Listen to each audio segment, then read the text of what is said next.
जेव्हा आपण आपल्याला एखादी गोष्ट अचीव करायची असते, मग आपण काय करतो, डेट वाईज प्लॅनिंग करतो. आणि नॉर्मली आपण काय करतो, एक तारीख निवडतो. 1 जानेवारीपासून करू किंवा 1 फेब्रुवारीपासून करू, आणि आपण ते फॉलो पण करतो. फॉलो किती करतो आपण, 2 4 8 दिवस करतो.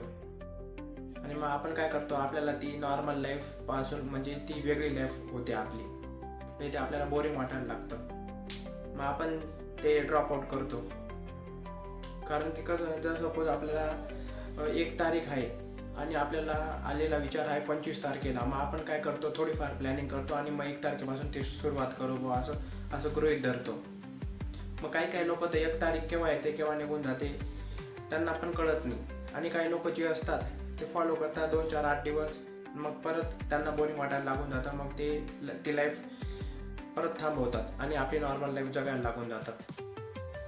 पण आपण जर असं केलं, सपोज आता आलेला, जर सपोज आपल्याला आला आहे एखादा विचार 25 तारखेला, एक गोल अचीव करायचा आहे आणि तो विचार आलेला आहे आपल्याला 25 तारखेला, आणि आपण त्याच्यावर लगेच प्लॅनिंग करून लगेच फास्ट ॲक्शन घेतली, तर मग आपण लॉंग टाईमसाठी त्या गोष्टीमध्ये टिकतो.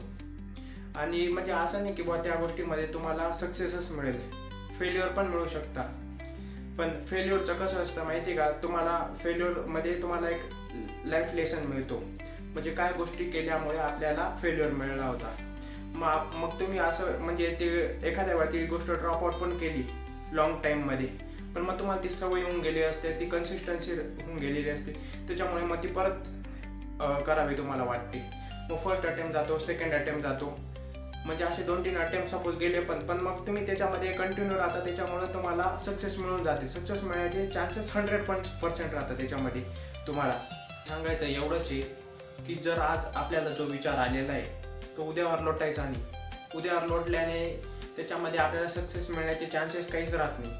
आज आलेला विचार आणि त्याच्यावर आजच ॲक्शन घेतलेली ही आपल्याला लॉंग टाईमसाठी टिकवते, आणि जास्तीत जास्त हायर चान्सेस होता की आपण त्या गोष्टीमध्ये सक्सेसफुल होणारच.